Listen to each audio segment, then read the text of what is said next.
across America. Live, this is Point of View.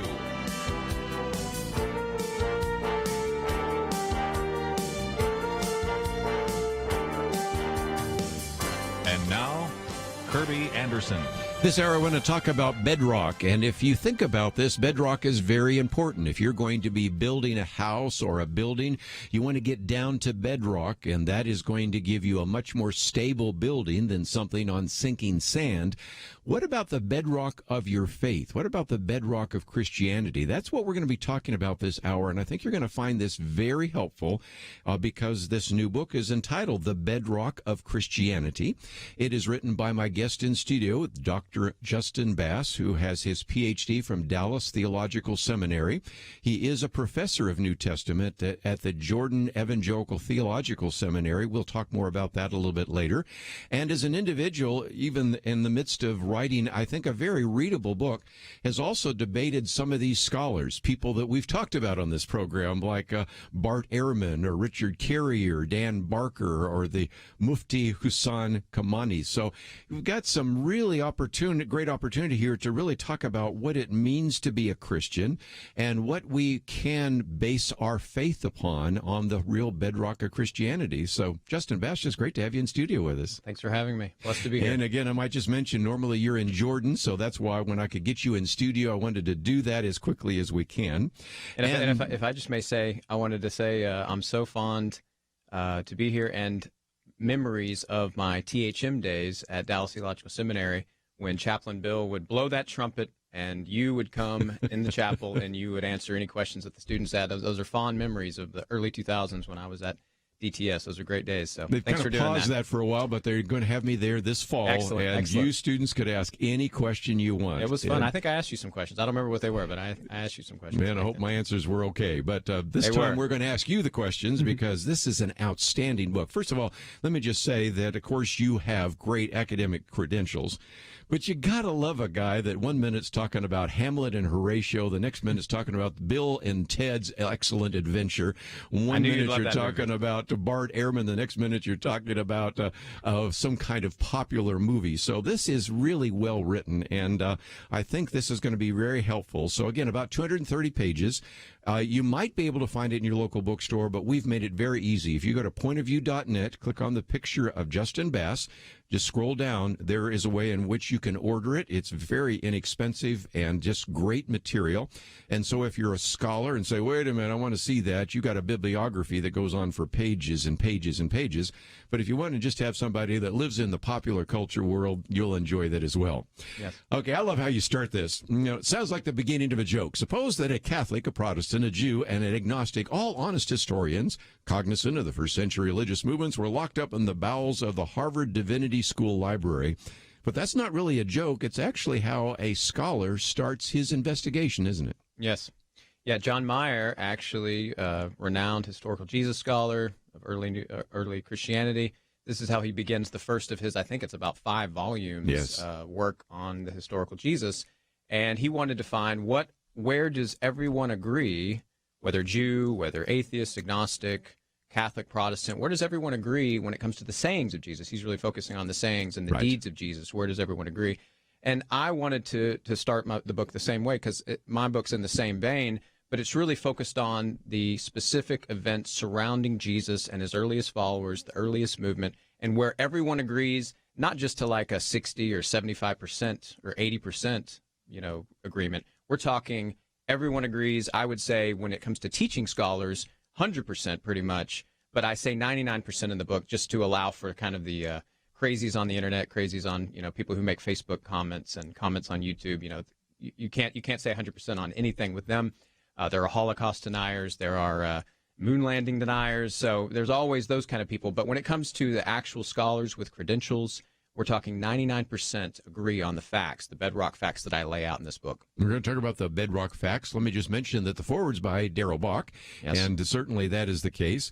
And so you have a wonderful diagram, which I hope people, when they get the book, will look at, because you're really saying, okay, what is the bedrock of Christianity? And the first question that a lot of people would ask, well, what are your bedrock sources? Because that's very key. So help us understand the sources that you're going to be using as we work our way through this.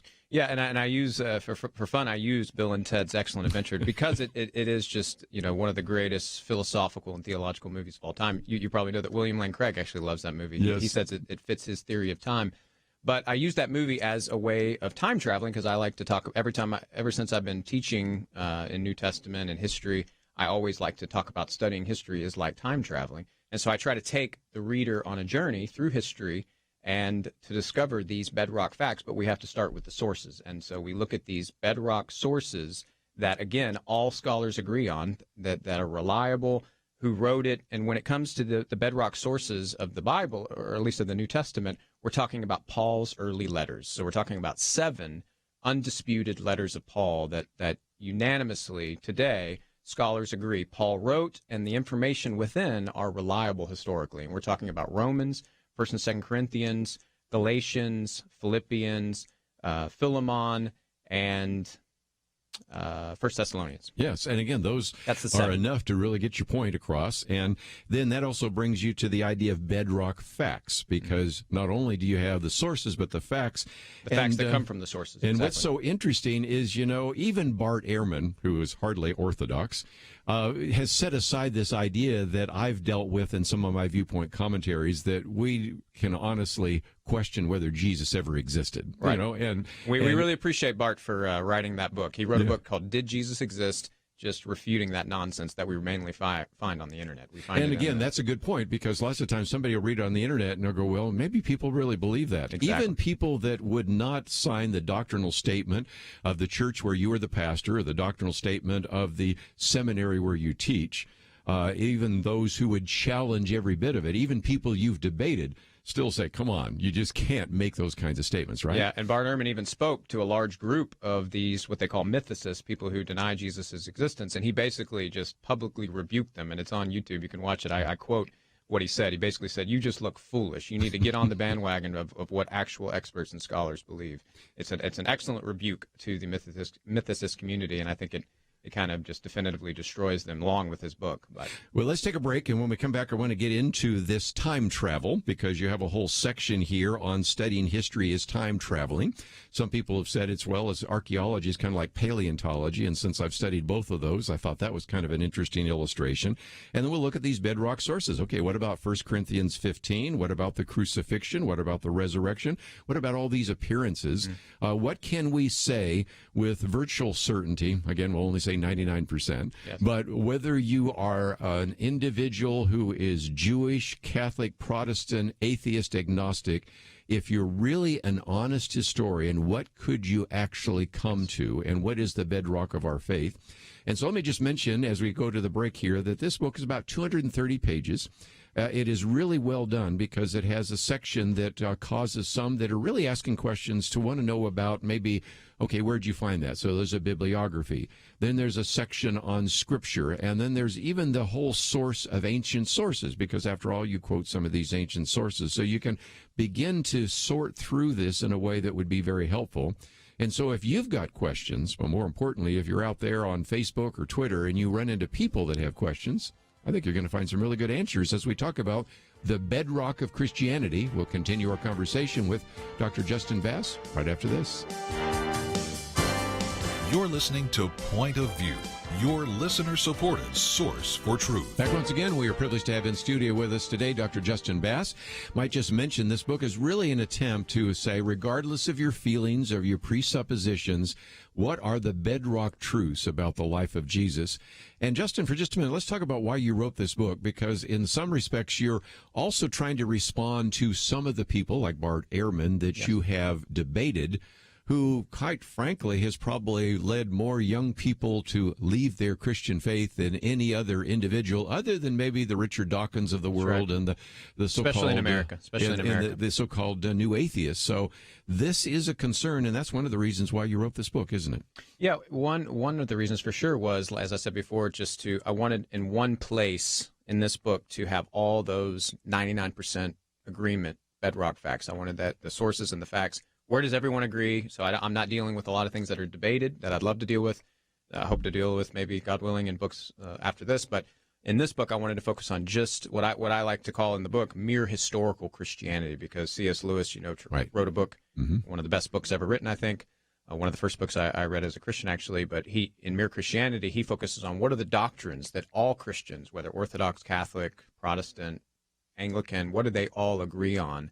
And he did that in that book. In this one, I'm trying to do where do we agree historically? What's the historic evidence that we all agree on? But I also I would really love to see kind of a new reformation, a reformation back to bedrock, because if you look at the earliest days of Christianity, when the apostles went out, of course, in Acts, and proclaimed the message of Christianity, their primary proclamation was the death and resurrection. If you look at every sermon in Acts, that's true. They are preaching the resurrection. So the resurrection really is the bedrock of our faith. It is the ultimate bedrock, not the Bible. I love the Bible. I read the Bible. I've been reading the Bible every year for 20 years now. I believe every jot and tittle is inspired and inerrant, but it is not our bedrock. Ultimately, our bedrock is not the Bible. And so I think this is so important because of people like, for example, Bart Ehrman. I use him as kind of a premier example. He grew up in an evangelical kind of fundamentalist experience. When he went to school, he tells a story at the beginning of misquoting Jesus. He tells the story of how when he thought, at least he believed, that there was an error in the Gospel of Mark, that his professor convinced him that there was this error in the Gospel of Mark, in Mark chapter 2. He believed that, wow, the floodgates have opened. That's actually his language. He said the floodgates had opened, yes. And that led him down this path where ultimately he became an agnostic. Now, he'll tell you that he ultimately became an agnostic because of the problem of evil. That's fine, but what opened the floodgates, according to him, was thinking that there was an error. Now, if his bedrock was the resurrection, that error would be meaningless. Yes. Because even if Mark did make an error, I don't think he did, but even if he did, Jesus still rose from the dead. So you don't have to have inerrancy, you don't even have to have inspiration to know that Jesus rose from the dead. So I really want, with this book, I would love to see people go back to the bedrock of their faith, not the Bible, actually the resurrection. And, sometimes I've said on this program that I think the gospel really needs to be resurrection-centric, because the first century certainly was the case. And I might just mention that your book is entitled The Bedrock of Christianity, but the subtitle is The Unalterable Facts of Jesus' Death and Resurrection. Yes. So let's get to a couple of the chapters, and one of those is Studying History is Time Travel. So that's, of course, Bill and Ted's Excellent Adventure. We're getting into phone booths, which don't exist anymore, but it's still fun. I love your line there. You talk about a phone booth, and you say, okay, if you're a young person, don't know what a phone booth is, Google it. Yes. But it's amazing that the new Bill and Ted movie, they're actually filming it right now. So I didn't even plan that. They planned that movie right when my book came out. So they're actually doing a new movie with Bill and Ted. We'll have to go watch it for sure. Let's, if we can, then get into this, because what you're trying to do is help us understand the chronology. Jesus is born, Jesus dies, he rose from the dead, and then we move almost immediately into all sorts of different events, some traditions, some hymns, the early letters. Talk about that if you could. Yeah, so a lot of people, when you think about the sources for Jesus, they automatically just think the Gospels. They think that the Gospels, Matthew, Mark, Luke, and John, are our sources and earliest sources for Jesus, but that's just not true. They are excellent and an embarrassment of riches of sources for Jesus, and they are definitely reliable, and I hope to, as I said, write a book about the reliability of the Gospels and get into that debate later on. But actually earlier than the Gospels, we have even 10 to 15 years earlier than probably when Mark was written, we have Paul's letters already being written. And Paul is citing sayings of Jesus, deeds of Jesus. He's citing creeds and hymns about Jesus, about him being God, about him being a part of the creation of the world. And this particular creed that I focus on, that really is the bedrock source of all the bedrock facts, I think, that have to do with the resurrection, and that's in 1 Corinthians 15. So when you look at it on a chronological basis, you have Jesus' death sometime in the early 30s. You have the early creedal traditions that begin within 5 to 10 years after that Paul is quoting in his letters, and then you have Paul's letters in the 50s A.D., the earliest letters, and then you have the Gospels, which I would date beginning in the 60s. And John maybe by 90, but even in the liberal dating, you're looking at the Gospels in the 70s and the 80s. So, and again, that's one of the things that I think is very striking, and we've mentioned that once or twice on that. But this whole chapter really takes you back to 1 Corinthians 15, yes, which also takes you to chapter 2, the bedrock eyewitness, and that's the Apostle Paul. Talk about that, because that's in a sense a different way to look at it, since most people want to look at Matthew, Mark, Luke, and John, but you start in the sense looking at Paul because 1 Corinthians 15 is earlier. Explain that. And I would say Matthew's a bedrock eyewitness. I would say John's a bedrock eyewitness. I would say Peter, who is behind the Gospel of Mark, is a bedrock eyewitness. I mean, he's Mark's bedrock eyewitness. But the way I'm using bedrock in this book, though, is where do everyone agree? So we have debates. Ehrman doesn't agree Matthew wrote Matthew. He doesn't think Peter's behind Mark. He doesn't think Luke wrote Luke. He doesn't think John wrote John. But he agrees Paul wrote these early letters. And he agrees that Paul's movements that he mentions, especially at the beginning of Galatians chapter 1 and 2, he talks about how when Christ appeared to him on the Damascus Road, very soon after that, he went to Jerusalem and he met with Peter, the chief disciple. He met of Jesus. He met with James, his brother. And it was during that meeting, even Ehrman agrees, that this is probably the most likely place where Paul received a lot of these traditions, especially the 1 Corinthians 15 tradition that mentions Jesus appeared to Peter, Jesus appeared to James. I mean, where would he get that information? Most likely he got it at that meeting when he hung out with Peter for 2 weeks, which is an incredible thing. I mean, you think about the great meetings of church history. I talk about how C.S. Lewis and Tolkien, when they would meet, and the other Inklings would meet regularly and at the pub and share about Lord of the Rings or Narnia, and then these great meetings in church history. Probably the greatest one is our two chief apostles, Peter and Paul, meeting for 2 weeks in Jerusalem. I mean, I like to think that Peter maybe even took them on a trip. I mean, the Vicar of Christ, the Pope, as at least the Catholics believe, took Paul on a tour of Jerusalem to maybe the very spots where Jesus was crucified, where he rose, where Peter denied him 3 times. I mean, this is part of the historical imagination, but what is a bedrock fact is that Peter and Paul spent 2 weeks together in Jerusalem around 37 A.D., which is an incredible thing. Well, you're mentioning that. One of the things I think is very helpful about your chapter is you give us a chronology.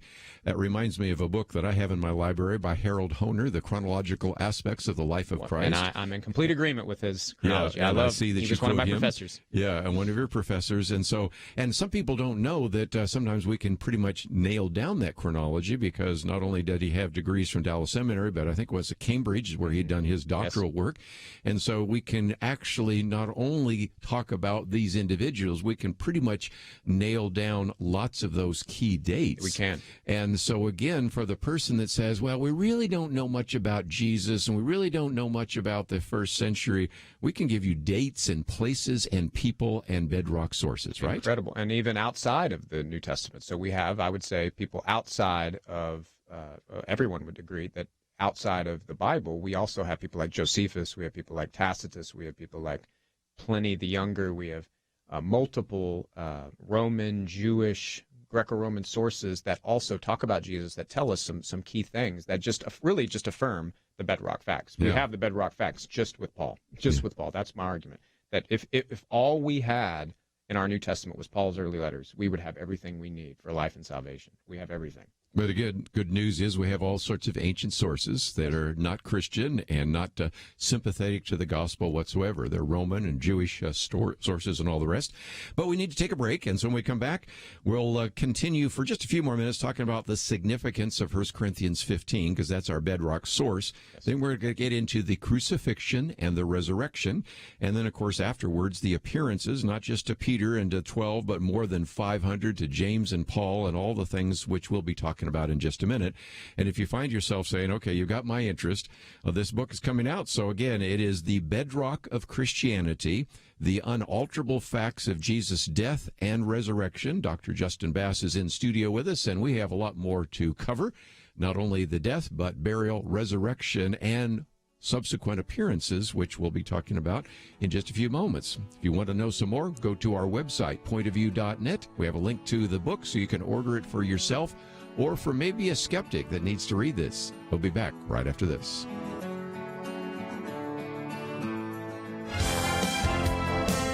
You are listening to Point of View. The opinions expressed on Point of View do not necessarily reflect the views of the management or staff of this station. And now, here again, is Kerby Anderson. Privileged to have in studio with us today Dr. Justin Bass. And if you'd like to join us, 1-800-351-1212. I suspect most of you just want to sit back, maybe take some notes, go back and listen to this again. As a matter of fact, if you find yourself saying, we went through some of this material too quickly, you can click on that button that says listen and download a podcast, or click on the button that says watch, or just in a few hours it will be up on the YouTube channel, and you might want to send it on to maybe somebody that you're engaged in some kind of conversation or debate. So again, those are opportunities for you to use that. You can also, of course, be listening to it on Facebook Live and leave a comment there. But Justin, before we go any further, let's kind of set forth everything else in the rest of the chapter: crucifixion, resurrection, the appearances, and then something you've really added, the rise of the Nazarenes, the rise of the Jesus cult, as Rodney Stark refers to it. Yes. But are there kind of four basic principles that we talk about with the resurrection? Yeah, so I deal with many bedrock facts, as we talked about with Paul, with his bedrock sources, the creeds, the letters, his movements, how he spent time with Peter. But when we talk about just, if I want to simplify, what are the bedrock facts that deal with the resurrection? Therefore, one is that Christ died. He was crucified under Pontius Pilate during the reign of Tiberius Caesar. No one debates that. No one debates that. Scholars agree on that, like they agree Julius Caesar crossed the Rubicon in 49 BC, or that the temple was destroyed in Jerusalem in AD 70. It's an Archimedean point of history. The second thing is the claim of the resurrection. So I focus on this particular claim that the earliest Jewish Christians made, that Jesus had risen from the dead. They believed that Jesus had begun what Daniel had prophesied in Daniel chapter 12, that this resurrection has begun in the Messiah, Jesus. And this is an absolutely unique claim. So that's the second one. The third one is the appearances. So they also believe that he appeared to them. Multiple individuals and groups, even an enemy, believed that Jesus appeared to them. And then I talk about, as you said, the rise of the Nazarenes. What probably they were called. They were probably called the sect of the Nazarenes. Like there was the sect of the Sadducees, the sect of the Pharisees, the sect of the Essenes. And then there were this Nazarene cult who followed this crucified man named Yeshua. And so how did that movement then go on to triumph over not just the Roman Empire, but the entire world, and is still the largest religion in the world today? And that's a chapter I get into right before the closing chapter, where I try to demonstrate that if you follow these facts where they lead, it should lead you to the feet of the risen Jesus, saying, "My Lord and my God." But I think that's a chapter that's, I think, unique about with books like this, because you don't find a lot of historians and apologists talking about the bedrock movement, and so I think that's a very important point to bring into this discussion. And again, chapter 7, which I think is one of the contributions. Let's do the others real quickly, though, to get to some of the appearances and the rest. First of all, the crucifixion, something that, again, is very unusual, but you have, for example, even a picture of a bone where this particular nail is driven through. So in some respects, we have not just historical evidence, but even archaeological evidence of a crucifixion, don't we? That's right. And we didn't have that before 1968. So we had, just written sources. We had Plutarch talking about crucifixion. We had Josephus. We had the New Testament. But we didn't have any actual physical evidence. And then in 1968, we found an ossuary that had this guy named Johanan. An unfortunate end to his life. He clearly was crucified, not nailed in his hands or his wrist. He was probably tied to the stake, but his feet were fastened to the side of the wooden beam. And one of his ankle bones we still have with the nail still in it because it was bent. And so you can actually, I have a picture in the book, but that's actually my picture because I looked at it through the glass in the Jerusalem Museum. So if you go to Jerusalem Museum, you can see Johannan's ankle bone with the nail still in it. It's a 7-inch nail, by the way. Yes. And again, it's gruesome, but it just reminds you of that. Anybody who's seen The Passion of the Christ understands what a crucifixion would look like. But I want to keep it moving because then immediately you talk about the empty tomb. Now, some people say, well, how do we know it was empty? Well, because the Jews knew it was empty, and that first myth, if you will, the first conspiracy, is actually recorded in the gospel, isn't it? That's right. Yeah. I say it's the first, at least in the New Testament, it's the first proclamation of fake news. So we have this proclamation of fake news that the disciples had stolen the body, and that was the message that they spread. And so the reason that they would have to even make up a excuse is that the tomb would have had to have been empty. Now it's important to point out though that the empty tomb and the burial are not bedrock facts in the sense that all scholars agree on them. Understand that. I think Gary Habermas has shown that it's roughly around 75% of scholars do agree on the burial in the empty tomb. But I didn't include it because it didn't reach that high bar of the 99%. But I do think there is strong evidence, and I think there's every reason to believe that Jesus was buried by Joseph of Arimathea, and the tomb was found empty on the third day by Mary Magdalene and the other women. Bart Ehrman, by the way, agreed with that, and then he changed his mind not too long ago. So this is a pretty solid fact that we also have, but unfortunately it's not a bedrock fact where it reaches the 99th percentile. It's more debated because it's not expressly mentioned by Paul. Well, again, let's then go to chapter 5 on the resurrection, because your skeptics will say, well, this is all taken by faith. But the point you're making is that you had a number of messianic pretenders in the past, and yet at the same time, nothing like this. This is making a claim that nobody saw coming, and even on the day of the resurrection of Jesus, you see the women are sort of puzzled, the men are puzzled. This couple on the road to Emmaus, they're not quite understanding it. Then Thomas hears that Jesus has appeared, and says, "Until I see him, I'm not going to believe." So there was this was an unusual claim, was it not? I think that's one of the points of my second fact about just the claim of the resurrection. It's the unexpectedness of it all. Yes, there was just no expectation for Jesus to rise from the dead, for any Messiah to rise from the dead. And that's an amazing thing that we can do, is we can actually look at the history, we can look at the other sources. These movements are talked about in Josephus and other writers, but we know that there were at least 14 other messianic-type movements that were either a little bit before Jesus, during the time of Jesus, or after Jesus. There were roughly 14 other movements that had similar characteristics of the Jesus movement. You had a charismatic leader who made audacious claims, even made miraculous claims, had disciples. What was different about those movements is they ended up fighting against Rome and then getting destroyed. The leader would either get executed, crucified, beheaded. But what's interesting is you look at all those movements, not one of them do the disciples claim that their leader rose from the dead. I mean, when their leader died, they went out and got jobs. I mean, they had to move on and do something else. They did not try to say that their leader rose from the dead. And so why is it that the Jesus movement made this unique, pure innovation claim? Why did they say uniquely that their Messiah had risen from the dead, especially when all the evidence suggests that they in every way, like you said, the two on the Emmaus Road, the disciples cowering in fear, Good Friday evening, Saturday, even Saturday morning, not believing the women. I mean, the apostles themselves, if we believe the reports in the Gospels, they thought the women were hysterical, that they were insane, that there's no way that this man Jesus appeared to them. Even they didn't believe. The apostles' response to the resurrection claim was, it's nonsense. I mean, that's an incredible thing.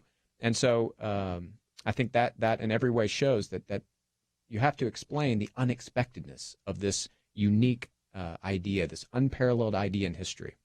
One other thing that I think I just mentioned in passing, just the fact that you had the women were the first ones, whether it's Lee Strobel or Gary Habermas or a variety of other people, William Lane Craig, those were not considered reliable witnesses in the first century. And so that, it sense, has kind of a historical authenticity to it as well. And of course, that's sad. They're just as good an eyewitness. I mean, Mary Magdalene, Bart Ehrman, by the way, agrees Mary Magdalene is the first one that believed that Jesus appeared to her.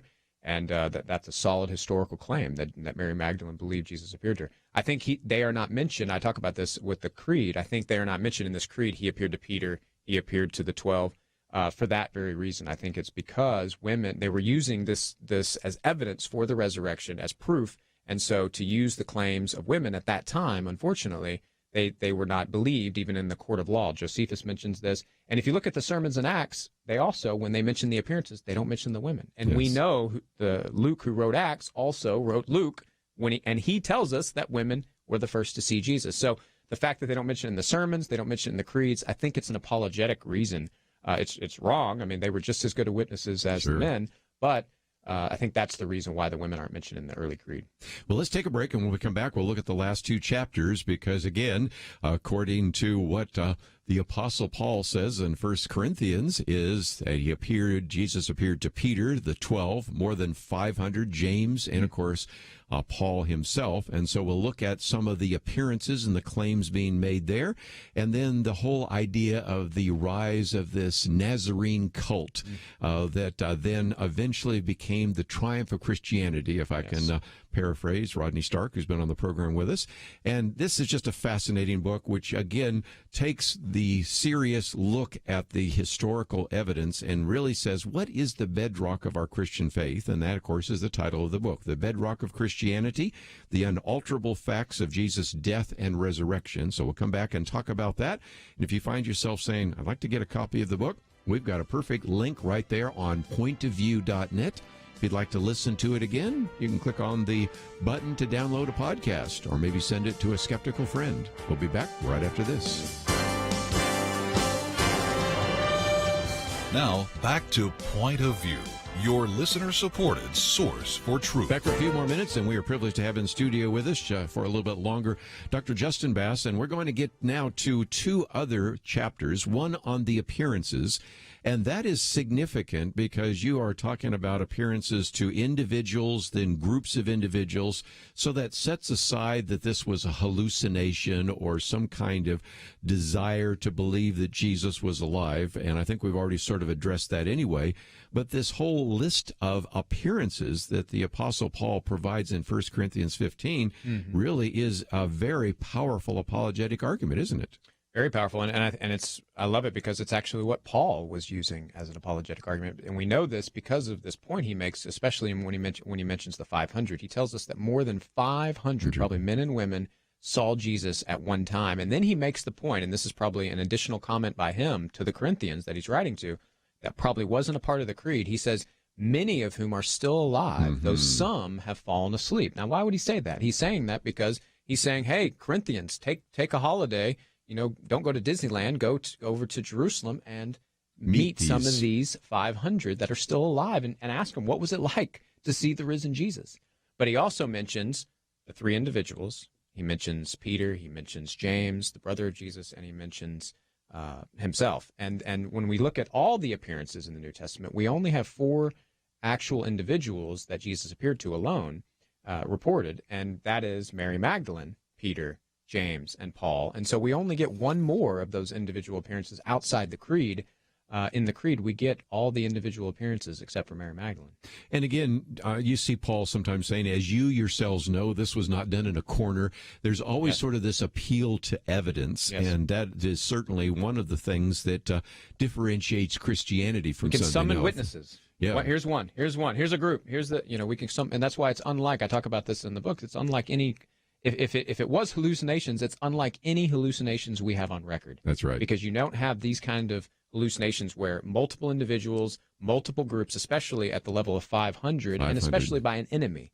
Dale Allison, this excellent New Testament scholar, he wrote a book called Resurrecting Jesus, and he really surveys the literature on bereavement, people who claim to have seen someone after they died, and all these claims through the literature, and he shows how really the Christian claims is absolutely unique when it comes to what they claimed about the risen Jesus. I love the part about John Wesley in his commentary in the New Testament when he's talking about those who are still alive, some have fallen asleep, a glorious and incontestable proof. The greater part remain alive. Yes. But I want to leave enough time for what I think is one of the most unique contributions from you, and that is the rise of the Nazarenes, the last chapter before the conclusion, because this also illustrates this, because there were people that were willing to die, martyrs' deaths for this. Yes. There were people that were willing to risk their own lives as a plague would break out or as babies were being abandoned on the streets. And so in some respects, the pagans looking at this saying,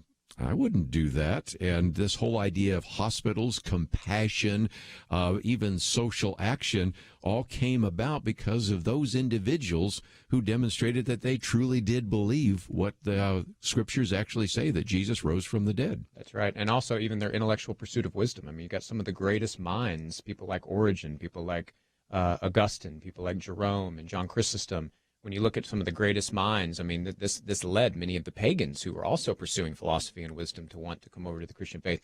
Yeah, I wanted to focus on this rise of the Christian movement and how it's gone on to triumph over the world, because I challenge the skeptic in the book, and I challenge any skeptic listening. Think about, if Jesus did rise from the dead, what would we expect? If he is alive, if he would not just be changing the lives of the apostles in the first century Jerusalem, as he clearly did, he would also be changing lives all over the world. And his movement wouldn't have just stayed in one part of the world, like, for example, Jainism, the religion Jainism, has stayed in India. I mean, all its history. Hinduism, even, it's been around 3,000 years, but for some reason, it's not been able to go past the borders of India. I mean, Hinduism has pretty much, in the 99th percentile, been in India. Now, if the gods of Hinduism were true, you'd expect them to reach out to someone beyond India, wouldn't you? And so in the same way, you can apply this to Christianity. Jesus said the gospel will go to all nations. And what are we seeing when we look at, when we have 2,000-year hindsight? We see how the gospel has gone to just about every nation on the planet. The Bible translated in just about every language, just about every language spoken is saying the Lord's Prayer, is praising Jesus, is worshiping him, like we read in the book of Revelation. And so you have to account for this. How is it that this small movement, worshiping a crucified man, how did that go on to dominate the entire world and influence culture in every way? I mean, the greatest literature, the greatest music, the greatest paintings, the greatest architecture, all of this was inspired by Jesus, by this one man, this Nazarene. Can anything good come out of Nazareth? Well, it looks like the greatest movement that ever existed and the most dominating movement that's ever existed came out of Nazareth. So that's what I say. So how do you explain the rise of this bedrock movement and its dominance throughout the world? I think if Jesus rose from the dead, it's exactly what we would expect is what has happened over the last 2,000 years. And again, you say, just talk about all the people through the past 2,000 years who have been transformed by the risen Christ. And individually. And you say, I wish I could survey all the art and literature and philosophy and music and even films. Of course, you give examples for each one of those. And I think that's a very powerful argument. And I have a slide when I do these presentations on that, because I still think it's a powerful part of that argument as well. But I've done some lectures and sermons based on what I'm talking about in this book, and I have an ending where I go through just about every continent over the last 2,000 years. People, not just as anybody, but people who are some of the most famous people in history who were transformed by the resurrected Christ. They believed that he appeared to them either in a dream or a voice. This includes Martin Luther King Jr. Most people don't know that Martin Luther King Jr., he almost quit his ministry. He almost quit what he was doing for civil rights because of the threats to his family. He was on his knees praying to God, and he believed he heard the voice of Jesus. He tells the story in his autobiography, and it was the voice of Jesus that gave him the courage and the ability to fight on, and he said, I was ready to face anything after I heard the voice of Jesus. And so most people don't know that. Most people don't know, why does everyone love Martin Luther King? What gave him such courage and boldness? Ultimately, it was the voice of Jesus. It was the resurrected Christ, and he's just one of billions that have been transformed by this crucified man. Your last chapter, of course, also talks about miracles, and of course, our skeptical friends wouldn't accept that. But whether it's fulfilled prophecy, messianic prophecy, miracles, of course, the most significant miracle, the resurrection. But again, you come back to those bedrock facts, and this is the kind of book that I would suggest that if you are maybe having some questions about what we can really see as the bedrock of our faith, this would be helpful for a Christian. But this is the kind of book I'd really want to hand to a non-Christian friend, don't you think? Yeah, I'm hoping that I want to equip the Christian in the bedrock the bedrock facts and the bedrock sources, and really the bedrock of their faith. I want their understanding and belief in the resurrection to go down a few floors in their hearts, as deep as it'll go. But I also want to challenge the skeptic. I use the image from Hamlet, the skeptical Horatio, and Hamlet's great line that there are more things in heaven and earth, Horatio, than are dreamt of in your philosophy. And so you need to, if your philosophy doesn't include miracles, if your worldview doesn't include miracles, you need a greater philosophy. You need a greater worldview. And so we need to investigate each miracle. There's a ton of miracles that are tons of miracle claims that I don't believe happened because there's no evidence. There's just no evidence. But this has solid, robust incredible evidence when it comes to the resurrection, and I want to lay that out for the world. Well, I think this book would really encourage a Christian. It would be really helpful for somebody that's got some doubts, but it would also be something I'd love to hand to my non-Christian skeptical friends, because it talks about the bedrock of Christianity. And so, Dr. Justin Bass, it's just been great to have you in studio, and I know you'll be going back to Jordan, but we got to figure this out to get you back here, or else do it by phone, because you bring a lot to the table. And so thank you for being with us today here on Point of View.